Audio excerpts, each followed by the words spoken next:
ये कुछ साल पहले की बात है। मैं लॉन्ग हॉल ट्रक चलाता था। मेरे रास्ते ज़्यादातर क्रॉस कंट्री होते थे, ऐसे रास्ते जो आपको ऐसे वीराने इलाकों से ले जाते हैं जहां मीलों तक कुछ नहीं होता था। आप जानते हैं ना वो रास्ते जहां घंटों तक रेडियो पर सिर्फ स्टैटिक की आवाज़ आती है और ज़िंदगी का इकलौता सबूत बस मीलों दूर उल्टी दिशा में जाती किसी गाड़ी की हेडलाइट्स होती हैं। मैं जवान था, मीलों का सफ़र तय करने और पैसे कमाने का जोश था। मुझे उस अकेलेपन से कोई दिक्कत नहीं थी, या कम से कम मुझे ऐसा ही लगता था। मैं जिस रूट पर था वो दो बड़े सरकारी एरियाज की सीमाओं के बीच से गुजरने वाले एक लंबे और वीराने हाईवे से होकर जाता था। मैं ठीक ठीक नहीं बताना चाहता कि वो कहाँ था, लेकिन बस एक बड़ी खाली जगह की कल्पना कीजिए जहाँ बहुत सारे पेड़ हैं और कुछ नहीं। ड्राइवर्स के बीच ये जगह डेड जोन के नाम से बदनाम थी। कोई सिग्नल नहीं, दोनों तरफ 100 मील तक कोई कस्बा नहीं, और मौसम अक्सर अजीब रहता था। ज़्यादातर ड्राइवर इस रास्ते को दिन के उजाले में पार करने की कोशिश करते थे, लेकिन शेड्यूल तो शेड्यूल होते हैं। मेरे शेड्यूल के हिसाब से मुझे इसे आधी रात के घने अंधेरे में पार करना था। मुझे वो एहसास याद है, मेरी हेडलाइट की रोशनी के बाहर सिर्फ और सिर्फ सयाह अंधेरा था। ऐसा अंधेरा जो लगता है जैसे आपके ट्रक के कैब को दबा रहा हो। वहाँ सिर्फ मेरे डीजल इंजन की गड़गड़ाहट, एयर ब्रेक्स की कभी कभार आने वाली फुसफुसाहट और डामर पर टायरों की आवाज़ थी। ये बहुत ही हिप्नोटाइजिंग था, कुछ ज़्यादा ही हिप्नोटिक। मैं लगभग 10 घंटे से ड्राइव कर रहा था। कुछ राज्यों के पीछे मैंने एक छोटा सा ब्रेक लिया था। कॉफ़ी का असर अब खत्म हो रहा था। डैशबोर्ड की हरी रोशनी एक तरह से सुकून दे रही थी, लेकिन वो बाहर के अंधेरे को और भी ज्यादा गहरा बना रही थी। मेरी पलकों पर जैसे शीशे का वजन बंधा हुआ था। आप उस नींद से लड़ते हैं, आपको पता है। अपने चेहरे पर थप्पड़ मारते हैं, ठंडी हवा के लिए खिड़की नीचे करते हैं, और कोई भी ऐसा संगीत तेज आवाज में बजाते हैं जो स्टैटिक में ना बदला हो। मैं वो सब कर रहा था। रात के करीब 2 या 3 बज रहे होंगे। मैं उस अजीब सी स्थिति में था जहां आप ना तो पूरी तरह से सो रहे होते हैं और ना ही पूरी तरह जाग रहे होते हैं। जैसे आपका दिमाग लो पावर मोड पर चल रहा हो। सड़क की सफ़ेद लाइनें धुंधली होने लगी थी, खिंचने और मुड़ने लगी थी। ये थकान के सामान्य लक्षण थे। मुझे याद है कि मैंने ध्यान केंद्रित करने के लिए अपनी आंखें जोर से झपकाई थी, और तभी मैंने उसे देखा, या मुझे लगा कि मैंने उसे देखा। मेरी हेडलाइट के किनारे पर सड़क के दाईं ओर एक हल्की सी झलक, कुछ छोटा सा, जमीन के बहुत करीब। एक पल के लिए मेरे दिमाग ने एक शेप रजिस्टर किया जो कुछ कुछ इंसानों जैसा था, और फिर जैसे ही मैं उसके पास से गुजरा वो अंधेरे में निकल लिया गया। मेरा ख्याल कोई हिरन होगा या कोई कायोटी, ये आम बात है, लेकिन वो किसी जानवर की तरह नहीं था। वो सीधा खड़ा था। मेरे सुस्त दिमाग ने इसे समझने की कोशिश की। वो किसी अडल्ट के हिसाब से बहुत छोटा था, और एक ट्रक को देखकर चौंकने वाले जानवरों के हिसाब से वो कुछ ज़्यादा ही शांत था। फिर मेरे दिमाग का वो लॉजिकल हिस्सा जो अभी भी मुझे सड़क पर सुरक्षित करने की कोशिश कर रहा था, वो बोला, तुम थके हो, तुम्हें भ्रम हो रहे हैं, ऐसा आम होता है। और मैंने इसे लगभग मान भी लिया था। सच में मैंने अपना सिर झटका, अपने पास रखी बोतल से हल्का गर्म पानी पिया, अपनी नज़र सामने सड़क पर गड़ाई रखी। लेकिन वो छवि मेरे दिमाग में अटक गई थी। एक छोटा सीधा आकार, बिल्कुल किसी बच्चे जैसा। बिल्कुल नहीं, मैंने खुद से कहा, यहाँ बाहर बीच जंगल में आधी रात को पॉसिबल ही नहीं। बच्चे रात के 3 बजे इंटर टेरिटोरियल हाईवे पर ऐसे नहीं घूमते। ये रोशनी का कोई खेल रहा होगा, कुछ झाड़ी होगी, मेरी आंखें मुझे धोखा दे रही होंगी। मैंने थकान की वजह से इससे भी अजीबोगरीब चीजें देखी हैं। परछाइयाँ जो नाचती हैं, पेड़ जो इंसानों जैसे दिखते हैं। जब आप अपनी हदों को पार कर रहे होते हैं तो ये इस नौकरी का हिस्सा होता है। मैं शायद और 30 सेकंड तक ड्राइव करता रहा। वो छवि धुंधली होने लगी थी। मेरा लॉजिकल दिमाग जीतने लगा था, बस एक भ्रम। फिर मैंने अपने पैसेंजर साइड के शीशे में देखा। बस एक आदत मैं हमेशा चेक करता हूँ और मेरे शरीर का सारा खून जम गया। सिर्फ ठंडा नहीं हुआ, ऐसे लगा जैसे वो बर्फ के टुकड़ों में बदल गया हो। वहाँ मेरे दूर जाते हुए ट्रेलर की लाल रोशनी में एक छोटी सी फिगर का रिफ्लेक्शन दिख रहा था। वो खड़ा था सड़क के किनारे, बिल्कुल उसी जगह पर जहाँ मुझे लगा था कि मैंने कुछ देखा है। ये कोई झाड़ी नहीं थी, ये कोई परछाई नहीं थी। वो छोटा था और वो पक्के तौर पर वहाँ खड़ा था, बिना हिले डोले, जबकि मेरा ट्रक उससे दूर और दूर जाता जा रहा था। मेरा दिल मेरी पसलियों से टकराने लगा। ये थकान नहीं थी, ये सच था। वहाँ पीछे कोई था, कोई चीज थी और वो बहुत छोटा दिख रहा था। मेरी हर अंतरात्मा चीख रही थी, खतरा, कुछ गलत है, चलते रहो। लेकिन एक दूसरी आवाज शायद हमें इंसान बनाती है ने फिर कुछ और फुसफुसाया। एक बच्चा यहाँ अकेले, क्या होगा अगर उसे चोट लगी हो, क्या होगा अगर वो खो गया हो। मैंने कुछ सेकंड तक खुद से लड़ाई की और जो एक सदी की तरह लगे। शीशे में वो छवि छोटी और धुंधली होती जा रही थी। अगर मैंने अभी कुछ नहीं किया तो वो फिर से अंधेरे में खो जाएगा। भगवान, एक बच्चे को वहां बाहर छोड़ देने का ख्याल, अगर वो सच में बच्चा ही था तो अपनी समझदारी के खिलाफ, उस आदमवृत्ति के खिलाफ जो कह रही थी कि बस गाड़ी भगा लो, मैंने एक फैसला किया। मैंने ट्रक धीमा किया। एयर ब्रेक्स किसी गुस्से वाले सांप की तरह फुफकाने लगे। ट्रक को किनारे पर रोका, ट्रक विरोध में चरमराया। मैंने अपने 1000 लाइट चालू कर दिए, जिनकी चमक उस दम घोटू अंधेरे को चीरने लगी। फिर मैंने वो किया जो आपको कभी भी एक खाली सड़क किनारे पर फुल ट्रेलर के साथ नहीं करना चाहिए। मैंने रिवर्स करना शुरू किया, धीरे धीरे, सावधानी के साथ। मेरी आंखें शीशों के बीच घूम रही थी, ट्रेलर को सीधा रखने की कोशिश कर रही थी, उस छोटी सी आकृति को फिर से ढूंढने की कोशिश कर रही थी। टायरों के नीचे बजरी के कुचलने की आवाज अस्वाभाविक रूप से तेज लग रही थी। इसमें 1 मिनट, शायद 2 मिनट लगे, लेकिन ये 1 घंटे जैसे लगा। मेरे टेल लाइट्स की लाल रोशनी आखिरकार फिर से उसी जगह पर पड़ी और वो वहां था, एक बच्चा। मैंने ट्रक को रोक दिया ताकि मेरा कैब लगभग उसके बगल में हो, शायद 10 फीट दूर। मैंने अपनी हाई बीम्स चालू किए, ये उम्मीद करते हुए कि मैं बेहतर देख सकूं और खुद को साफ तौर पर एक ट्रक के रूप में दिखा सकूं, ना कि कुछ और। वो बच्चा छोटा था, बहुत छोटा। मेरा अंदाजा है शायद 6-7 साल का होगा। उस तेज रोशनी में बताना मुश्किल था। वो बस वहीं बजरी के किनारे पर खड़ा था, बिल्कुल वही जगह से पेड़ शुरू हो रहे थे।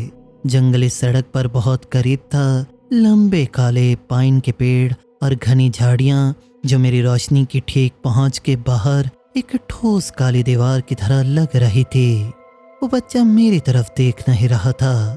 उसका चेहरा कुछ हद तक सड़क के समांतर था, बस चल रहा था धीरे धीरे, जैसे वो किसी सैर पर निकला हो, पूरी तरह से अनजान कि उसके बगल में एक विशालकाय 18 पहिए ट्रक खड़ा है, जिसका इंजन कड़कड़ा रहा है और बत्तियां चमक रही हैं।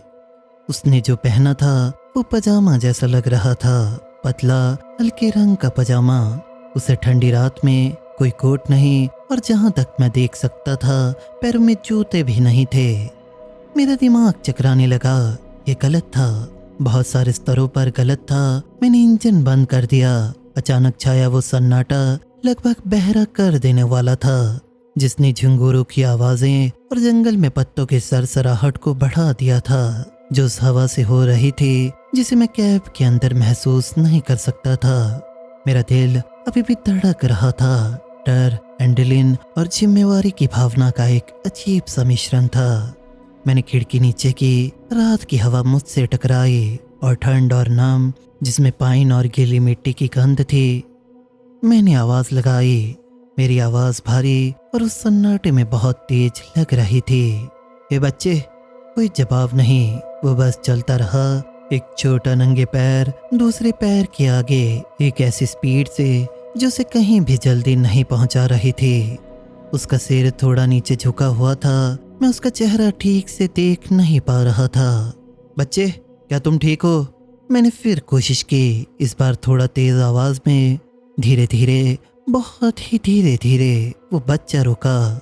उसने अपना सिर पूरी तरह से नहीं मोड़ा, बस एक अंश घुमाया, इतना कि मैं अपनी फ्लैशलाइट की रोशनी में उसके गाल का एक पीला सा हिस्सा देख सकूं। वो अभी भी मेरी तरफ देख नहीं रहा था, अभी भी अपने बगल में खड़ी उस कई टन भारी मशीन को नजरअंदाज कर रहा था। मेरी रीढ़ की हड्डी में बेचैनी की एक सिरहन दौड़ गई। ये सामान्य तरह की बेचैनी नहीं थी, ये गहरी और ठंडी थी। जानवर कभी कभी अजीब व्यवहार करते हैं, लेकिन बच्चे, एक खोए हुए बच्चे को डरा हुआ या राहत महसूस करनी चाहिए। कुछ तो होना चाहिए था, ये वाला कुछ नहीं था। तुम यहाँ अकेले बाहर क्या कर रहे हो? मैंने पूछा, अपनी आवाज़ को शांत और दोस्ताना रखने की कोशिश करते हुए, जैसे कि आपको एक डरे हुए बच्चे के साथ करना चाहिए। भले ही ये वाला बिल्कुल भी डरा हुआ नहीं लग रहा था। यह आधी रात का समय है।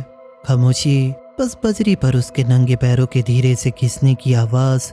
जब उसने एक और कदम लिया, फिर एक और, जैसे कि मेरी मौजूदगी बस एक छोटी सी असुविधा हो, एक बैकग्राउंड नॉइस जिसे वो नज़रअंदाज करना चुन रहा था। ये ठीक नहीं था। मेरे अंदर खतरे की घंटियां अब और तेज बज रही थी। मेरा हाथ गियर स्टिक के पास मंडरा रहा था।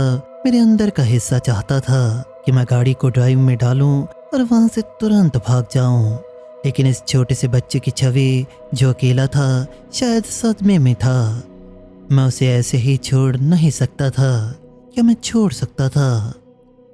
तुम्हारे माता पिता कहाँ हैं? मैंने जोर दिया। मेरी आवाज़ मेरे इरादे से थोड़ी तेज हो गई। क्या तुम खो गए हो? आखिरकार वो बच्चा पूरी तरह से रुक गया। उसने अपना सिर घुमाया, बस थोड़ा सा और। अभी सीधे मेरी कैब की तरफ देख नहीं रहा था, बल्कि ट्रक के सामने की तरफ। हेडलाइट की चकाचौंध में अब मैं उसका चेहरा थोड़ा बेहतर देख पा रहा था। पीला, उस तेज रोशनी में उसके चेहरे पर कोई भाव नहीं थे। वो एक चीनी मिट्टी की गुड़िया की तरह लग रहा था।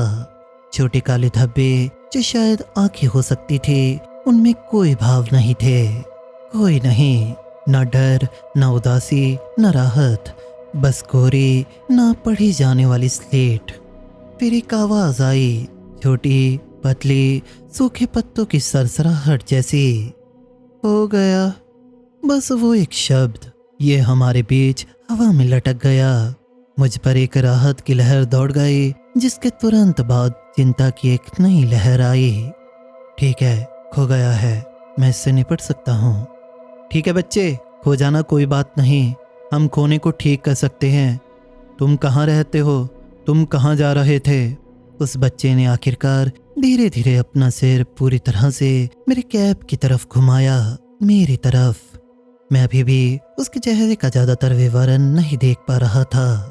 वो कौन, वो रोशनी, कुछ ऐसा था जो उसे धुंधला कर रहा था।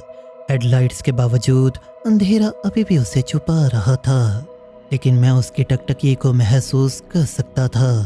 ये एक सामान्य बच्चे की नज़र जैसी नहीं थी, उसमें एक वजन था, एक ऐसी तीव्रता जो इतने छोटे शरीर के लिए गहराई से परेशान करने वाली थी। घर, बच्चे ने कहा, उसकी पतली तीखी आवाज में। घर जाने की कोशिश कर रहा हूँ। ठीक है, घर, घर कहाँ है? मैंने पूछा, थोड़ा आगे की ओर झुकते हुए, उसे तसल्ली देने की कोशिश करते हुए। क्या ये यहाँ पास है? क्या तुम किसी कैंप साइट से दूर आ गए हो, किसी कार से? मुझे पता था कि बिलो तक कोई कैंप साइट नहीं थी, किनारे पर कोई खराब कार नहीं थी। बच्चे ने उस सवाल का सीधा जवाब नहीं दिया। इसके बजाय उसने ट्रक की तरफ एक छोटा सा कदम बढ़ाया, फिर एक और। मेरा हाथ दरवाजे के हैंडल पर कस गया, उसे खोलने के लिए तैयार, या ऑफर करने के लिए। लिफ्ट, आशय, मुझे नहीं पता किस चीज के लिए। यहाँ बाहर बहुत ठंड है, मैंने कहा, एक स्पष्ट बात बताते हुए। तुम्हें अंदर आ जाना चाहिए, हम तुम्हें गर्म कर सकते हैं, और जब हम सिग्नल वाली जगह पर पहुंच जाएंगे तो मैं मदद के लिए कॉल कर दूंगा। मेरा सीबी रेडियो बेकार था, बस स्टैटिक आ रहा था। मेरा फ़ोन पिछले 1 घंटे से नो सर्विस दिखा रहा था। वो बच्चा मेरे पैसेंजर दरवाजे से करीब 5 फीट की दूरी पर रुक गया। अभी भी उसी पतले पजामे जैसे कपड़े में, तीखी बजरी पर नंगे पैर। उसे कांपना चाहिए था, रोना चाहिए था, वो दोनों में से कुछ नहीं कर रहा था। क्या आप मेरी मदद कर सकते हैं? बच्चे ने पूछा। आवाज़ अभी भी छोटी थी, लेकिन अब उसमें एक अजीब सा लहजा था, कम सपाट। शायद वो मदद मांग रहा था। हाँ बिल्कुल, मैं तुम्हारी मदद कर सकता हूँ, मैंने कहा। इसीलिए मैं रुका हूँ। तुम्हारे माता पिता कहाँ हैं? तुम यहाँ कैसे पहुँचे? बच्चे ने अपना सिर झुकाया। एक झटकेदार अस्वाभाविक सा छोटा सा मूवमेंट। वो घर पर इंतजार कर रहे हैं। ठीक है, और घर कहाँ है? इस दिशा में, मैंने उस खाली हाईवे पर ऊपर नीचे इशारा करते हुए कहा। बच्चे ने सड़क की तरफ इशारा नहीं किया। उसने अपने सिर से एक छोटा सा हल्का सा इशारा किया पेड़ों की तरफ, हाईवे के किनारे वाले उस जंगल के दम घोटू अंधेरे की तरफ। वहां अंदर, बच्चे ने कहा। मेरी पीठ में ऐंठन हो गई। जंगल में? तुम्हारा घर जंगल में है?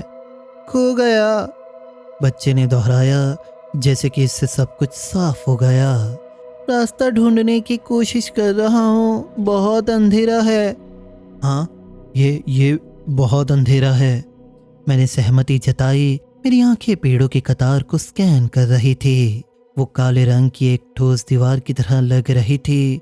किसी रास्ते का कोई निशान नहीं, कोई घर नहीं, बस घना पुराना जंगल था। ऐसी जगह जहां आप दिन के उजाले में भी कई दिनों के लिए खो सकते हो।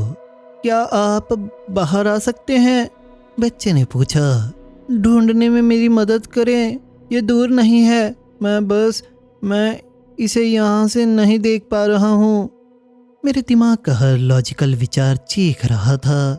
नहीं, ट्रक से बाहर निकलूं, बीच जंगल में, खूब अंधेरे में, इस अजीब बच्चे के साथ जो चाहता है कि मैं उन जंगलों में जाऊं? नहीं, बिल्कुल नहीं। लेकिन बच्चा बहुत छोटा लग रहा था, बहुत ही कमजोर। अगर 1% भी संभावना थी कि वो सच बोल रहा था कि उसका घर थोड़ी ही दूर अंदर है और वो सच में खो गया है। मुझे नहीं लगता कि ये कोई अच्छा आइडिया है दोस्त, मैंने कहा नरमी से बोलने की कोशिश करते हुए। रात में वहाँ अंदर जाना खतरनाक है हम दोनों के लिए। सबसे अच्छी बात यही है कि तुम मेरे साथ यहाँ अंदर आ जाओ। हम तब तक ड्राइव करेंगे जब तक हमें सिग्नल नहीं मिल जाता, और फिर हम पुलिस या रेंजर को बुलाएंगे। वो तुम्हारे घर को ठीक से ढूंढने में मदद कर सकते हैं। वो बच्चा बस वहीं खड़ा रहा। वो कोहरा, ना पढ़ा जा सकने वाला चेहरा मुझ पर टिका था। लेकिन वो बिल्कुल वहीं है, उसने जिद की। उसकी आवाज़ अब थोड़ी और जोरदार हो गई थी। बस थोड़ी सी दूर, मैं इसे लगभग देख सकता हूँ। अगर आप बस बाहर कदम रखें तो आपके दरवाजे की रोशनी से मदद मिलेगी। मेरी त्वचा पर मुझे किसी चीज़ के रेंगने का एहसास होने लगा। इस सिनेरियो में कुछ बहुत ही मौलिक रूप से गलत था। जिस तरह से वो मुझे बाहर बुलाने की कोशिश कर रहा था, सामान्य इमोशनल रिस्पॉन्स की कमी, वो पजामा, नंगे पैर और वो जंगल। मैंने बच्चे को और ध्यान से देखा। उसके चेहरे के आसपास की उस अजीब, ना दिखाई देने वाले हिस्से को देखने की कोशिश की। मेरी हेडलाइट्स तेज थे, लेकिन ऐसे लग रहा था जैसे वो रोशनी को रिफ्लेक्ट करने के बजाय उसे सोख रहा था। उसकी आंखें, मैं अभी भी उसकी आंखों को ठीक से नहीं देख पा रहा था, बस गहरे गड्ढे थे। मुझे सच में लगता है कि तुम्हें ट्रक में आ जाना चाहिए, मैंने कहा। मेरी आवाज़ अब सख्त हो गई थी। यहाँ अंदर गर्मी है, हम मिलकर कोई रास्ता निकालेंगे। बच्चे ने एक और कदम पास लिया। वो अब मेरे रनिंग बोर्ड के लगभग पास था। प्लीज़, उसने कहा, फिर से वही तीखी आवाज़। मेरे पैरों में दर्द हो रहा है और मैं और नहीं चल सकता। अगर आप बस थोड़ी मदद करें, बस रास्ते तक। मेरे अंदर का संघर्ष तेज हो रहा था। मेरी ट्रक अंतरात्मा, जो सालों से अजीब चीज़ों देखने और ट्रक स्टॉप पर अजीबोगरीब कहानियां सुनने से पैनी हो गई थी, खतरे की चेतावनी दे रही थी। लेकिन इंसानियत वाला हिस्सा, जो संकट में फंसे एक बच्चे को देख रहा था, अभी भी बहस कर रहा था। मैं थका हुआ था, बहुत बुरी तरह से थका हुआ था। शायद मैं ठीक से सोच नहीं पा रहा था। शायद ये सब कोई अजीब सी गलत फहमी थी। मैंने अपनी आंखें सिकोड़ी उस बच्चे के पीछे उस पेड़ों की कतार की तरफ देखने की कोशिश की जहां उसने इशारा किया था। या कोई धुंधला सा रास्ता था जिसे मैं मिस कर रहा था। जंगल के अंदर कोई हल्की सी रोशनी नहीं, कुछ नहीं, बस कालापन, ठोस ना झुकने वाला कालापन था। और तभी मैंने इसे देखा। ये कोई ऐसी चीज नहीं थी जिसे मैंने पहले साफ तौर पर देखा हो। ये ज्यादातर एक एनोमली की तरह था। बच्चे के पीछे के अंधेरे में एक गड़बड़ी थी। बच्चा मेरे ट्रक का सामना करते हुए खड़ा था और उसकी पीठ ज्यादातर जंगल की तरफ थी। उसके पीछे जंगल पूरी तरह से अंधेरे में था। यह होना चाहिए था, लेकिन कुछ था जो उससे जुड़ा हुआ था। कुछ ऐसा जो उसकी पीठ के निचले हिस्से से, उसके पतले पजामे के टॉप के नीचे से निकल रहा था और पेड़ों की गहराइयों में गायब हो रहा था। पहले मुझे लगा कि ये कोई रोशनी का खेल है, अजीब सी परछाई जो मेरी हेडलाइट के किसी अजीब कोन पर टिकने की वजह से बन रही है। शायद कोई रस्सी जिसे वो खींच रहा हो, किसी टहनी पर अटका हुआ कपड़े का कोई टुकड़ा। मैं आगे की ओर झुका, एक क्लियर व्यू देखने की कोशिश करने के लिए। वो बच्चा अभी भी बोल रहा था। उसकी आवाज एक धीमी लगातार बुदबुदाहट की तरह थी। ये दूर नहीं है, प्लीज बस मेरी मदद करें, मुझे बहुत ठंड लग रही है। लेकिन मैं अब सच में उसके शब्द सुन नहीं रहा था। मेरा पूरा ध्यान उस चीज पर था जो उसके पीछे थी। वो कोई रस्सी नहीं थी, वो कोई परछाई नहीं थी, वो एक नली थी, एक लंबी गहरी मोटी ट्यूब। ऐसे लग रहा था जैसे ये सीधे बच्चे की पीठ के निचले हिस्से से उभर रही थी, अस्पष्ट रूप से, बिना किसी जोड़ से। ये गहरे मैट रंग की थी, जैसे खुद रात के एक टुकड़े को आकार दे दिया गया हो और बच्चे से दूर, शायद 10-15 फीट दूर तक रेंगती हुई जा रही थी। इससे पहले कि वो दो मोटे पाइन के तनों के बीच उस स्याह अंधेरे में गायब हो जाए। ये कठोर नहीं थी, इसमें एक हल्का सा लगभग ना महसूस होने वाला लचीलापन था, जैसे परछाई से बनी कोई विशाल अम्बिकल कॉर्ड हो। ये मेरे हेडलैम्प से निकल रही रोशनी के किसी भी हिस्से को रिफ्लेक्ट नहीं कर रही थी, ये बस उसे सोख रही थी। मेरी नजरें, मेरी सांसें मेरे गले में अटक गई। मेरा खून जो पहले ही ठंडा हो चुका था, अब लगा जैसे ठोस बर्फ बन गया हो। ये गलत नहीं था, ये पॉसिबल नहीं था, ये अननेचुरल था। वो बच्चा अभी भी मुझे फुसलाने की कोशिश कर रहा था। क्या आप मेरी मदद करने वाले हैं? यहीं, बस यहीं है, आप कितने करीब हैं? मेरी आवाज जब मुझे आखिरकार वो मिली, बमुश्किल एक फुसफुसाहट थी। मैं उस चीज से अपनी आंखें हटा नहीं पा रहा था। बच्चे, क्या तुम्हारे पीछे वो क्या है? वो बच्चा चौंका। कोई बड़ा मूवमेंट नहीं, बस उसने अपने छोटे से शरीर में एक हल्का सा, लगभग ना महसूस होने वाला कसाव किया। उसका सिर जो विनती करते हुए झुका हुआ था, सीधा हो गया। उसके चेहरे पर जो गोरापन था वो सख्त होने लगा। क्या है? उसने पूछा। उसकी आवाज में अचानक से वो मिन्नत करने वाला स्वर गायब हो गया था। वो फिर से सपाट थी, पहले से ज्यादा ठंडी। वो चीज, मैंने एक कांपती हुई उंगली से इशारा करते हुए अकला कर कहा। तुम्हारी पीठ से निकल रही है, जंगल में जा रही है, वो क्या है? उस बच्चे ने पीछे मुड़कर नहीं देखा। उसे देखने की जरूरत नहीं थी। उसकी टकटकी, वो गहरी ना दिखने वाली आंखें मुझे भेद रही थी। ये कुछ नहीं है, उसने कहा। आवाज अभी भी छोटी थी, लेकिन इसमें एक नई धार आ गई थी, एक कठोरता। आपको भ्रम हो गया है, आप थके हुए हैं। वो मुझे मेरे ही पुराने तर्कों से हरा रहा था। नहीं, मैंने कहा। मेरी आवाज में उस भयंकर खौफ से पैदा हुए विश्वास का एक कंपन था। नहीं, मुझे भ्रम नहीं हो रहा, मैं उसे देख रहा हूँ, वो बिल्कुल वहीं है, वो तुमसे जुड़ी हुई है। वो बच्चा एक लंबे समय तक शांत रहा। वहाँ सिर्फ मेरे अपने दिल की धड़कन की आवाज थी, जो इतनी तेज थी कि मुझे यकीन था कि वो उसे सुन सकता था। चिंगूर शांत हो गए थे, हवा भी रुक गई थी। उस पूरे नज़ारे पर एक अस्वाभाविक खामोशी छा गई थी। फिर उस बच्चे का चेहरा बदलने लगा। ये कोई नाटकीय फिल्मों के मॉन्स्टर जैसा बदलाव नहीं था, ये बहुत ज्यादा सूक्ष्म था और कहीं ज्यादा खौफनाक भी। वो गोरापन गया नहीं था, लेकिन वो पहना हो गया था। पीली त्वचा हड्डियों के ऊपर कसने लगी थी। जहाँ आंखें थी वहाँ काले धब्बे और गहरे और छायादार और तीव्र होने लगे थे। और उसके चेहरे पर एक पल के लिए कुछ ऐसा झलका जो प्राचीन और पूरी तरह से परग्रही था।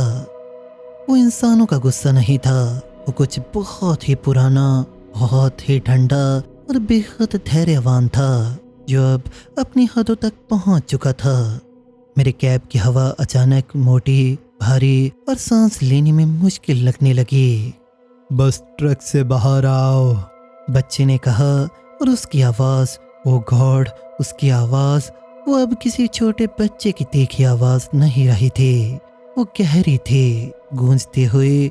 उसमें एक अजीब सा घिसने वाला अंडरटोन था, जिसे पत्थर एक दूसरे से रगड़ खा रहे हों।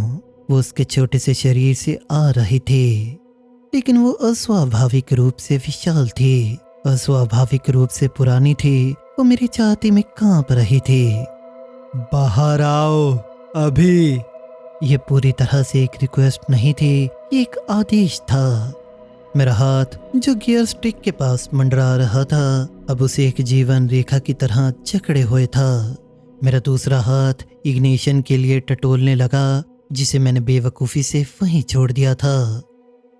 तुम क्या हो? मैं मुश्किल से ही बोल पाया, उस भयानक चीज को घूरते हुए जो एक बच्चे का रूप धारण करके खेल खेल रही थी, और उस गहरी धधकती हुई नली को जो परछाइयों में उसका लंगर थे। उस बच्चे का सिर फिर से उसी झटकेदार अस्वाभाविक मूवमेंट के साथ झुका। उसके चेहरे पर जो भाव था, अगर आप उसे भाव कह सके, वो किसी तरह से ना छिपाई हुई चुलचुलाहट का था। जैसे कि मैं एक बहुत ही बेवकूफ़ कीड़ा हूँ जिसे वो मारने में विफल रहा हो। और फिर वो बोला, उसी भयानक गूंजती हुई पत्थर घिसने वाली आवाज़ में जो शब्द उसने कहे, वो मेरी यादों में किसी भी सर्दियों की रात से ज़्यादा ठंडे होकर चल चुके हैं। ये इंसान अब साले इतने होशियार क्यों हो गए हैं? उसने खुरदुरी आवाज़ में कहा। वो आवाज़ ऐसे लग रही थी जैसे वो मेरी खोपड़ी के अंदर खुरचने की कोशिश कर रहा हो। बस यही वो एक वाक्य, उसमें जो कॉस्मिक फ्रस्ट्रेशन थी, वो ये इशारा कर रही थी कि उसने पहले भी ऐसा किया था, और तब शिकार आसान हुआ करते थे। उसकी वो पूरी तरह से परग्रही नेचर। मैंने कुछ नहीं सोचा, मैंने कोई योजना नहीं बनाई, मैंने बस रिएक्ट किया। वो प्राइमल फियर जो आपके दिमाग के सभी हायर ब्रेन फंक्शंस को बाईपास कर देता है, मुझ पर हावी हो गया। मेरे हाथ ने चाबी घुमाई। वो सन्नाटा, वो खौफनाक सन्नाटे में डीजल इंजन एक अचानक हिंसक विस्फोट के साथ फिर से जिंदा हो गया। वो बच्चा, वो चीज वास्तव में पीछे हटी, एक छोटा झटकेदार कदम पीछे किया। वो भाव, वो भयानक कसा हुआ प्राचीन लुक और भी गहरा हो गया। मैंने गियर स्टिक को ड्राइव में पलटा, मेरे पैर एक्सेलेरेटर पर दब गए। ट्रक आगे की ओर उछल पड़ा। टायर एक खौफनाक सेकंड के लिए बजरी पर घूमे और फिर डामर पर अपनी पकड़ बना ली। मैंने उसकी तरफ नहीं देखा, मैं नहीं देख सका। मैं सीधा सामने घूर रहा था। स्टीयरिंग व्हील पर मेरी उंगलियों के पोर सफेद पड़ गए थे और पूरा कैब मेरे चारों ओर कांप रहा था। ट्रक आगे की ओर बढ़ा, दर्दनाक धीमी गति से रफ्तार पकड़ रहा था। एक भयानक पल के लिए मैंने कल्पना की कि वो नाली नुमा चीज चाबुक की तरह बाहर निकलेगी, ट्रेलर को पकड़ने की कोशिश करेगी, मुझे वापस खींचेगी, मुझे उन जंगलों में घसीट ले जाएगी। मैंने कल्पना की कि वो छोटी सी फिगर अपने उस प्राचीन भयानक आवाज के साथ किसी ट्रक की रफ्तार का मुकाबला कर रही है। मैंने अपने ड्राइवर साइड के शीशे में देखने का जोखिम उठाया। वो वहीं खड़ा था, किनारे पर, बिना हिले डुले। मेरे दूर जाते हुए ट्रक की हेडलाइट्स ने उसकी छोटी सी परछाई को बहुत तीखा कर दिया, और उसके पीछे वो गहरी नाली अभी भी दिखाई दे रही थी। एक मोटी खोड़ जो जंगल की उस अनंत रात में वापस रेंग रही थी। ऐसे नहीं लग रहा था कि वो वापस खींच रही है या हिल रही है, वो बस वहीं थी। उस चीज ने मेरा पीछा नहीं किया, वो बस खड़ी रही और मुझे जाते हुए देखती रही। और ये बात किसी तरह और भी ज्यादा डरावनी थी। उसका वो आत्मविश्वास, उसका वो धैर्य, जिसे उसे पता था कि कोई और शिकार भी आएगा। शायद वो बस चिढ़ गया था, या शायद वो बस चिढ़ गया था कि उसकी एक खास कोशिश विफल हो गई थी। मैं ड्राइव करता रहा, मुझे नहीं पता कितनी देर तक। मैं बस गाड़ी चलाता रहा। मेरे पैर जमीन से चिपके हुए थे। इंजन चीख रहा था। मैंने स्पीडोमीटर की सुइयों को चढ़ते हुए देखा। इतने बड़े ट्रक के लिए इतनी अंधेरी सड़क पर किसी भी कानूनी या सुरक्षा सीमा से कहीं ज्यादा मुझे कोई परवाह नहीं थी। उस चीज की छवि जो जंगल से जुड़ी उस कॉर्ड के साथ था, और वो आवाज, वो भयानक पत्थर घिसने वाली आवाज जो वो खौफनाक सवाल पूछ रही थी, मेरी पलकों के अंदर छप चुकी थी। मैंने 1 घंटे तक या शायद उससे भी ज्यादा देर तक गाड़ी चलाई होगी, ऐसी रफ्तार से जिसमें मुझे मर जाना चाहिए था या गिरफ्तार हो जाना चाहिए था। उसके बाद ही एड्रेनलिन का असर खत्म होना शुरू हुआ और उसकी जगह एक हड्डियों में समा जाने वाली, कंपन देने वाली थकावट ने ले ली, जो किसी भी थकान से ज्यादा गहरी थी जो मैंने कभी जानी थी। मेरे हाथ इतनी बुरी तरह कांप रहे थे कि मैं स्टीयरिंग व्हील को मुश्किल से सीधा रख पा रहा था। मेरे चेहरे पर आंसू बह रहे थे, उदासी से नहीं बल्कि शुद्ध मिलावट रहित खौफ और राहत से। जब सुबह की पहली किरण से पूर्वी आसमान सलेटी होने लगा और मेरे फोन ने आखिरकार एक बीप की आवाज की जो एक सिग्नल बार सर्विस दिखा रहा था, तो मैंने पहली चौड़ी जगह देखकर गाड़ी किनारे लगा दी। मैं सचमुच कैब से बाहर गिर पड़ा और बजरी पर तब तक उल्टियां करता रहा जब तक कि सूखी बाकियों के अलावा कुछ नहीं बचा। मैं बहुत देर तक उस ठंडी जमीन पर बैठा रहा, कांपता रहा, सूरज को उगते हुए देखता रहा, खुद को ये समझाने की कोशिश करता रहा ये बस एक सपना था, थकान के कारण हुआ कोई हेलुसिनेशन था। लेकिन मैं जानता था कि ये हेलुसिनेशन नहीं था। उस नली का वो बारीक विवरण, वो आवाज, वो सवाल, आप किसी ऐसी चीज का हेलुसिनेशन नहीं देख सकते जो इतनी स्पेसिफिक हो, इतनी कोहेरेंट हो, इतनी पूरी तरह से परख रही हो। मैंने इसकी कभी रिपोर्ट नहीं की। मैं किसे रिपोर्ट करता, मैं क्या कहता? ऑफिसर, मैंने एक छोटा बच्चा देखा जो असल में एक प्राचीन ब्रह्मांडीय डरावनी चीज था, जो एक बुरे सपने वाली कोड से जंगल से बंधा हुआ था, और वो इसलिए गुस्सा हो गया क्योंकि मैं उसका डिनर नहीं बनना चाहता था। वो मुझे पागल खाने में डाल देते, मेरा ब्रेथलाइजर टेस्ट करवाते, ड्रग टेस्ट करवाते और मुझे मनोवैज्ञानिक जांच के लिए भेज देते। मैंने ऑटो पायलट मोड में अपना वो सफर पूरा किया, माल छोड़ा, अपने ट्रक को वापस यार्ड में खड़ा किया और मैंने नौकरी छोड़ दी। मैंने उनसे कहा कि मैं बर्नआउट हो चुका हूँ, मुझे एक ब्रेक की ज़रूरत है। उन्होंने मुझे रोकने की कोशिश की, मुझे अगला रूट देने की पेशकश की, ज़्यादा पैसे देने को कहा। मैं बस नहीं कर सकता था। हर बार जब मैं अपनी आंखें बंद करता, मुझे वो बच्चा, वो नली, वो जंगल दिखाई देते थे। हर अंधेरी सड़क मुझे एक जाल जैसी लगती थी। मैंने एक लोकल नौकरी ढूंढ ली, कुछ ऐसा जो मुझे रात में घर पर रखता है। अगर मैं टाल सकता हूँ तो मैं अब वीराने इलाकों में ड्राइव नहीं करता, खासकर रातों में तो बिल्कुल नहीं।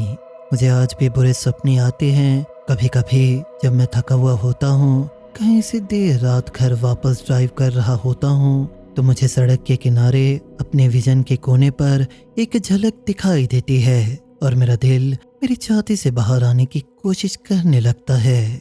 मुझे नहीं पता कि वो चीज क्या थी, कोई एलियन, कोई दानव या कुछ और, कुछ ऐसा जो हमारी साफ सुथरी छोटी कैटेगरीज में फिट नहीं बैठता।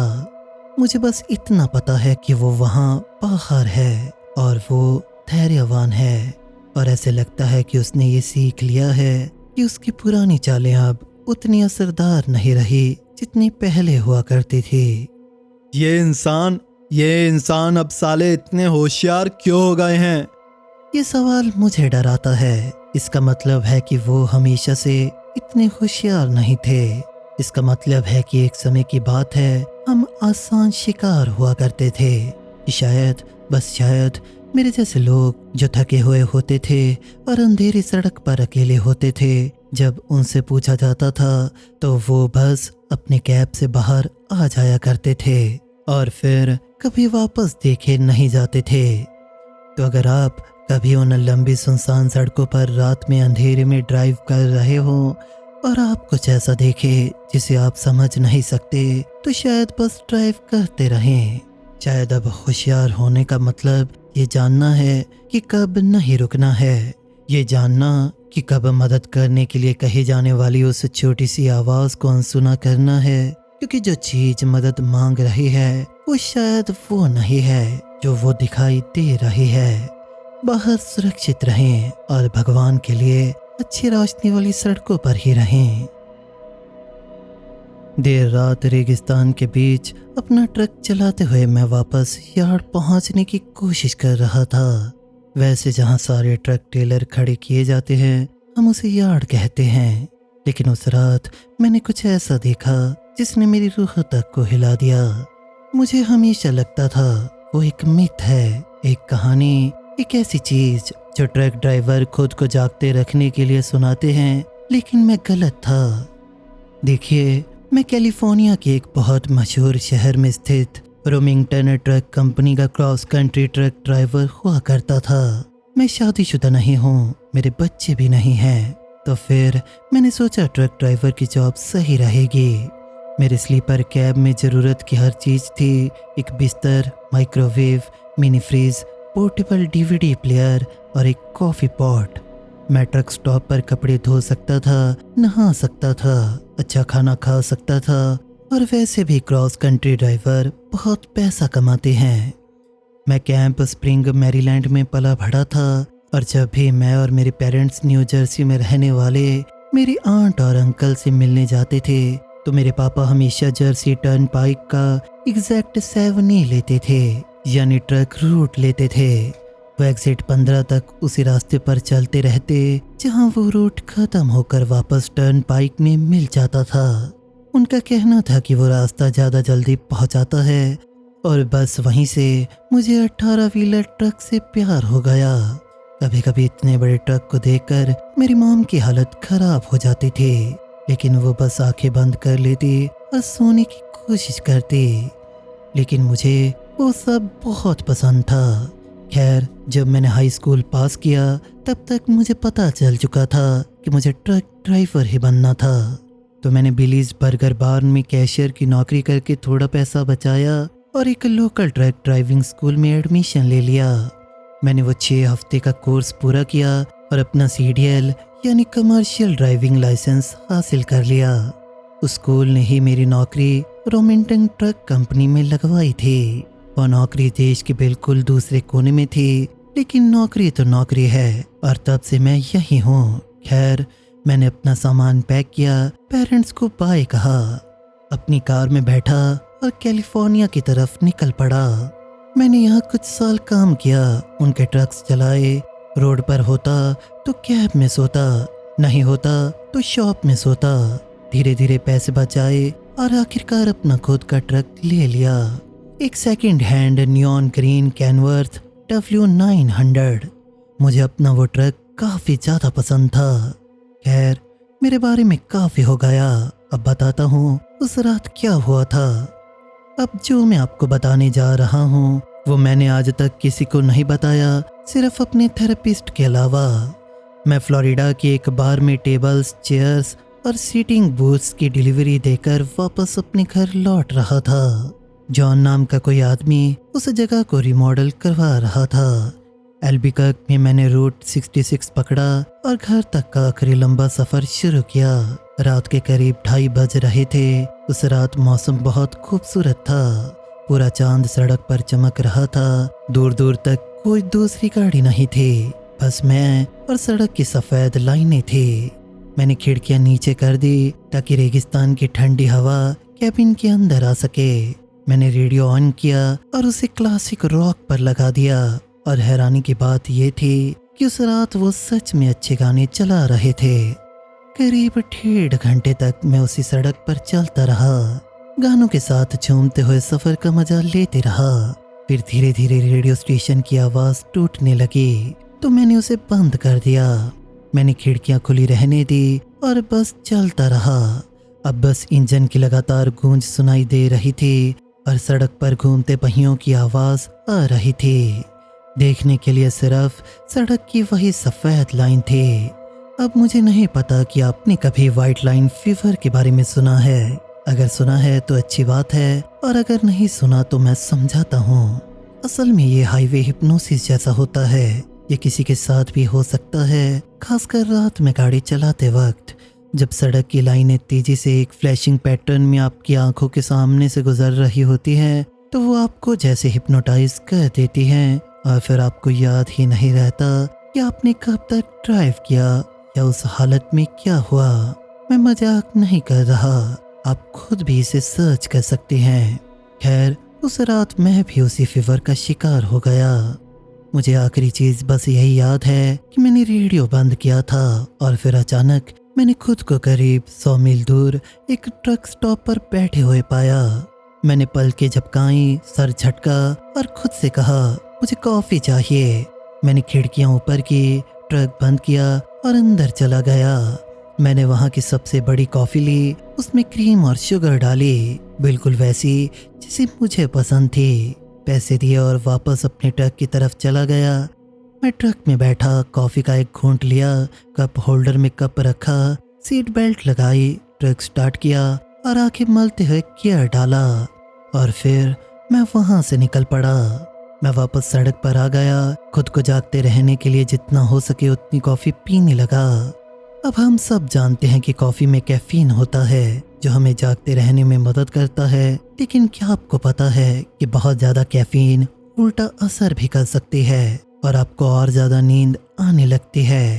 और करीब 10 मिनट तक लगातार कॉफ़ी पीने के बाद मेरी आंखें भारी होने लगीं।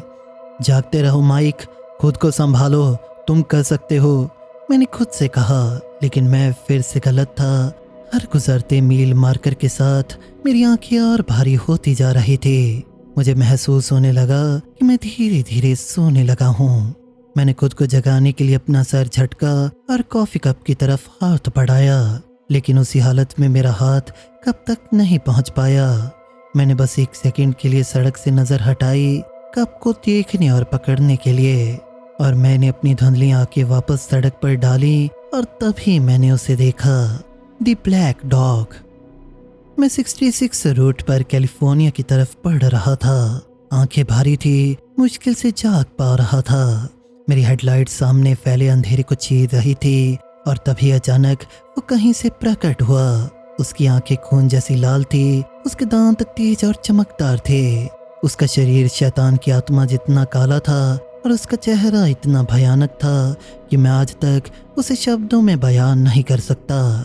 उसका वो चेहरा हमेशा के लिए मेरे दिमाग में जलकर बस गया। मेरे ट्रक की हेडलाइट्स उस पर पड़ रही थी और वो पूरी रफ्तार से सड़क के बीच वाली लाइन पर दौड़ता हुआ सीधे मेरे ट्रक की तरफ आ रहा था। Holy shit! मैं चीखा और उसी पल ब्रेक पर पूरी ताकत से पैर को मारते हुए ट्रक को जोर से दाईं तरफ मोड़ दिया।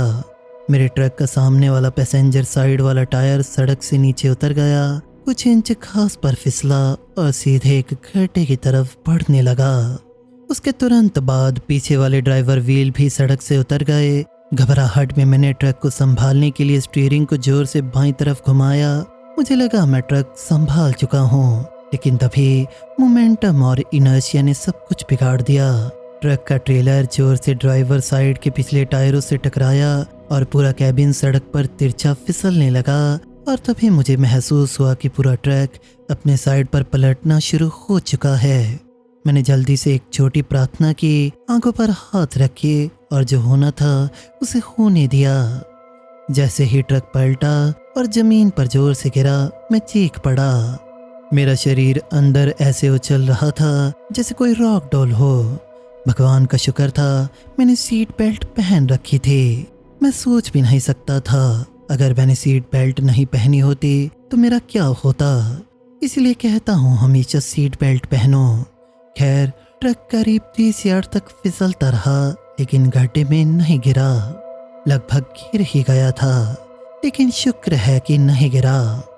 चारों तरफ टूटते कांच की आवाज़, घिसती हुई मेटल की डरावनी चीख, गाढ़ा ग्रे स्मोक और ट्रक के इंजन से निकलते ऑयल और दूसरे फ्लूइड्स की बदबू फैली हुई थी। अच्छी बात यह थी क्रैश में गैस टैंक डैमेज नहीं हुआ था। जब वो सब खत्म हुआ मैं अंदर लटका हुआ था, लगभग उल्टा, सिर्फ अपनी सीट बेल्ट के सहारे।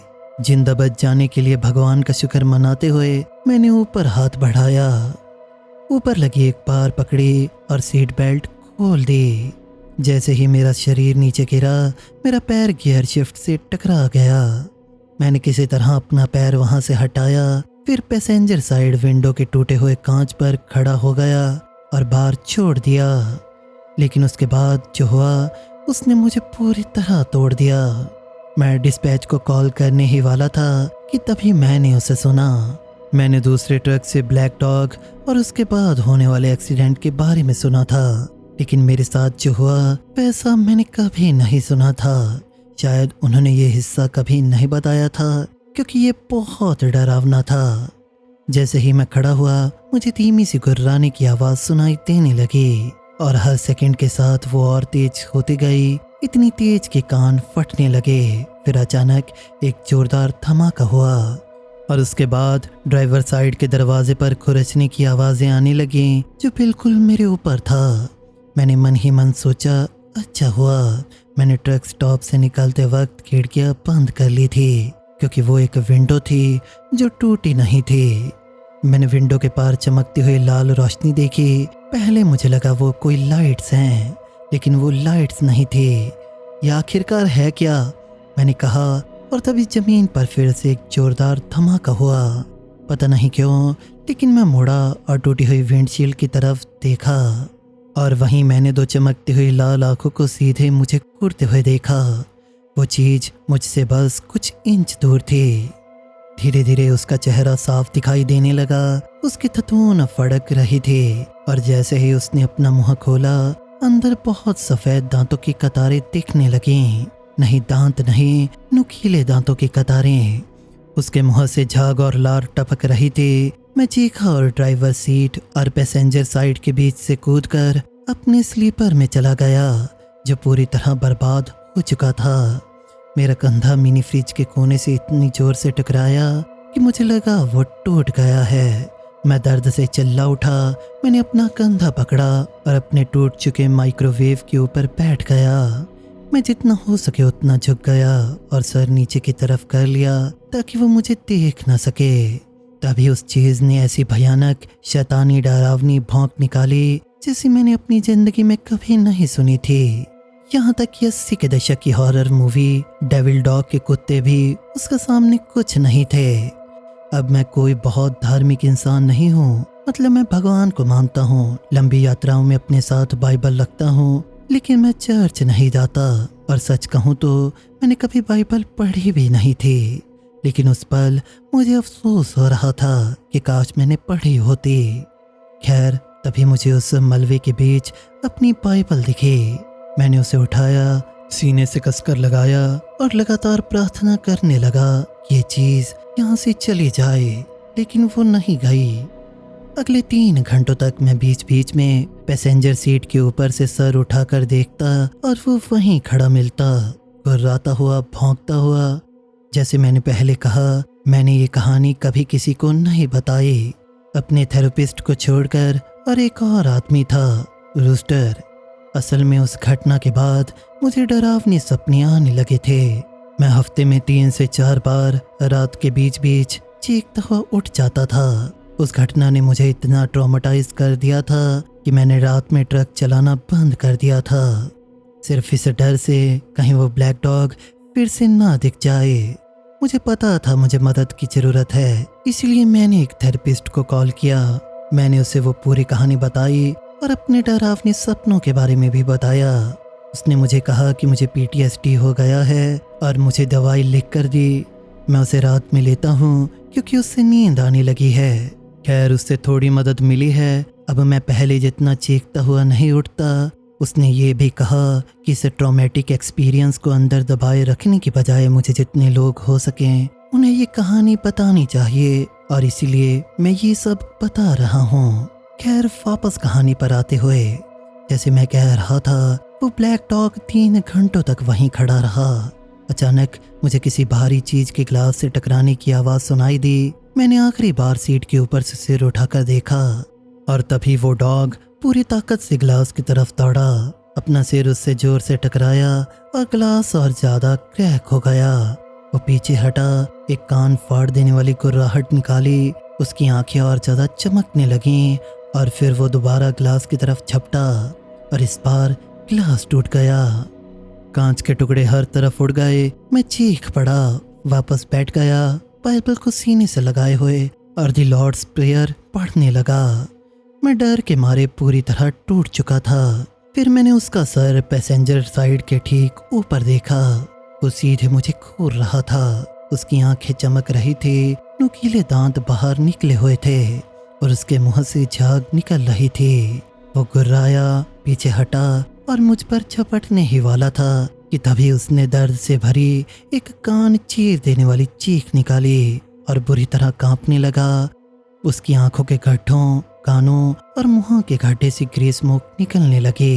मैं फिर से चीख पड़ा और तभी मैंने देखा वो गाड़ी ग्रे स्मोक के बादल में फट गया और हवा में गायब हो गया। मैंने हाथ से वो स्मोक हटाया, हल्की खांसी आई और तभी मुझे एहसास हुआ कि सूरज निकलना शुरू हो चुका था। मैंने सोचा शायद सूरज की रोशनी ही इस चीज को खत्म करती है। अपनी जिंदगी में मैं कभी सनराइज देखकर इतना खुश नहीं हुआ था। वो चीज, वो ब्लैक डॉग जा चुका था, लेकिन आखिरकार वो था क्या? मैं यही सोच रहा था।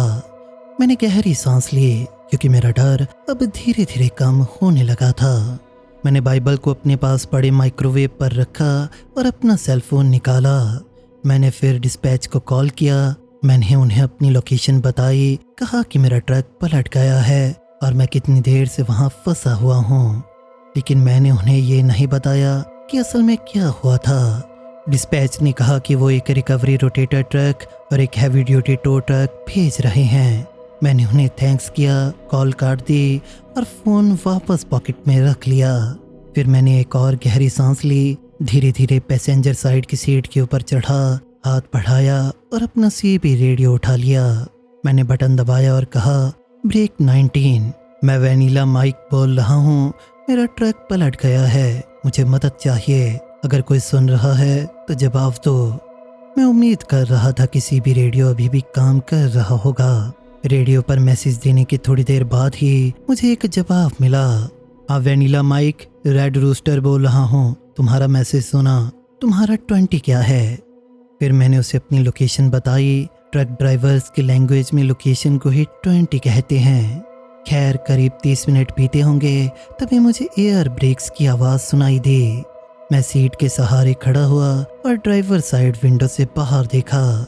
वहाँ एक लाल रंग का 18 व्हीलर मेरे ट्रक के ठीक पीछे रोड के किनारे खड़ा था। फिर मैं विंडो से बाहर निकला, किसी तरह हुड तक पहुंचा, वहां से नीचे जमीन तक फिसला, अपने ट्रक के आगे से घूमकर उस लाल ट्रक की तरफ चलने लगा। एक उम्रदराज आदमी जिसके लंबे काले बाल थे ट्रक के कैब से नीचे उतरा, आधे रास्ते तक मेरे पास आया और मुझसे हाथ मिलाया। हमने एक दूसरे को अपना परिचय बताया। वो बिल्कुल विली नेल्सन जैसा लग रहा था, काउबॉय हैट और काउबॉय बूट्स पहने हुए था। खैर उसने मेरे ट्रक को देखा और फिर पूछा क्या हुआ था। मैंने उसे सब बताया। उसने कहा, हाँ मैंने भी उस काले कुत्ते को 73 पर देखा था। रात के अंधेरे में पता नहीं कहाँ से आ गया था, मेरा ट्रक भी पलट गया था। मैं लगभग अपना लोड और अपनी जान दोनों को बैठा था। वो बहुत बदसूरत था, लेकिन एक बात है, उसने मेरी नींद हमेशा के लिए उड़ा दी। तुम तो ठीक हो ना? उसने पूछा और मैंने कहा, हाँ मैं ठीक हूँ, मैं बस अंदर से थोड़ा हिल गया हूँ, हालांकि मेरा कंधा बुरी तरह दर्द कर रहा था। खैर फिर उसने मुझे अपने ट्रक में बैठने के लिए कहा और बोला कि वो रिकवरी ट्रक आने तक मेरे साथ रुकेगा। करीब 2 घंटे तक हम हर तरह की बातें करते रहे, कॉफ़ी पीते रहे, जोक सुनाते रहे और हंसते रहे। उसके पास खुद का कॉफ़ी मेकर भी था। आखिरकार रिकवरी ट्रक और टो ट्रक वहाँ पहुँच गए। तब तक सुबह के 10:30 बज चुके थे। उन्हें मेरा ट्रक सीधा करने में पूरे 4.5 घंटे लग गए। उस काम के लिए पुलिस वालों को एक लेन बंद करनी पड़ी और उन्होंने मुझे इंटेंटिव ड्राइविंग का टिकट भी दे दिया। मैंने चुपचाप फाइन भर दिया क्योंकि वैसे भी कोई जज मेरी बात पर विश्वास नहीं करता। जब मेरा ट्रक वापस सीधा हो गया और टो ट्रक ड्राइवर से मुझे घर जाने के लिए राइड मिली, तब मैंने रूस्टर को गुड बाय कहा। वो अपने ट्रक में चढ़ा, 2 बार हॉर्न बजाया और फिर आगे निकल गया। वो अच्छा आदमी था। उम्मीद है किसी दिन उससे फिर से मुलाकात होगी। खैर, फिर मैंने अपने ट्रक का नुकसान देखा। नुकसान बहुत भयानक था। मैं सच में बहुत लक्की था कि मैं जिंदा बच गया था। अगर ट्रक बाईं तरफ गिरता यानी ड्राइवर साइड पर, तो मैं पक्के तौर पर मर चुका होता। मैंने खुद से कहा बस अब बहुत हो गया, मेरे लिए एक बार ही काफ़ी था। उसके बाद मैंने कभी किसी ट्रक में कदम नहीं रखा। ट्रकिंग कंपनी का मालिक इतना अच्छा था कि उसने अपने खर्चे पर ट्रक को वापस शॉप तक टो करवाया। मैंने वो ट्रक उसके नाम कर दिया और उसने उस डैमेज ट्रक को शॉप के साइड यार्ड में खड़ा कर दिया, विंडशील्ड पर एक साइन लगाकर जिस पर लिखा था बिलीव द मिथ। अब भले ही मैं ट्रक नहीं चलाता या उसमें सफ़र भी नहीं करता, लेकिन मैं अभी भी यही काम करता हूँ।